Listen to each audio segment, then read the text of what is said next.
The Blind Wine event is, it's a fundraiser, first of all.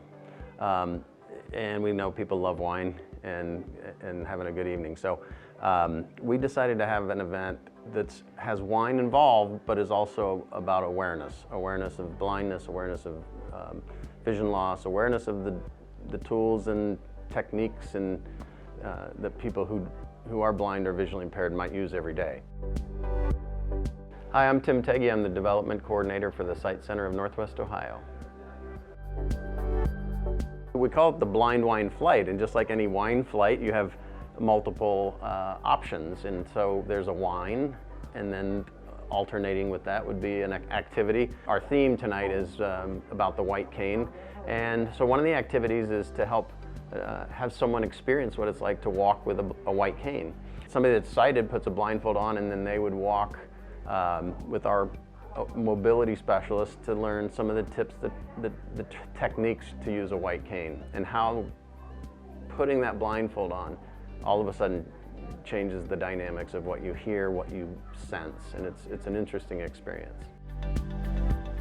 I was born with regular vision. I started losing my vision when I was about 8 or 9. In grade school, I remember not being able to read the board, but what I have is it's called Stargardt's disease, but it's an early onset form of macular degeneration. So it's the loss of central vision, the loss of the type of vision that allows me to read printed material. You know, I can spot a paper clip out of the corner of my eye on the floor and then run into a signpost or something like that. So it's an interesting dynamic. I've never driven, never had a driver's license, and it's taken me many years to figure this out.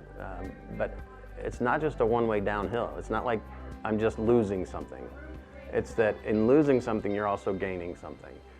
My problem solving, having to get from A to B without a driver's license, memory, I think my memory's better because I have to remember numbers more. And I've often thought it's a blessing at times to not be so distracted in this world of where everything is so visually charged and nonstop, you know.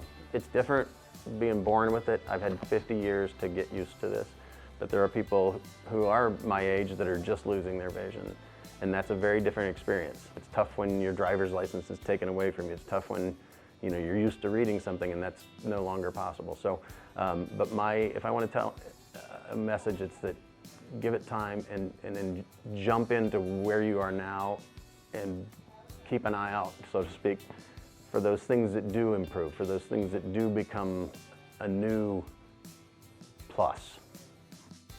If you know somebody that has a vision that's starting to lose their vision or is struggling with the vision loss that that they've had for years, have them give us a call. We've got lots of ways that people can take another step in their own personal vision loss journey, and we've been here for 98 years, and we're going to be here for a lot longer doing that work. The Sight Center's here for that purpose.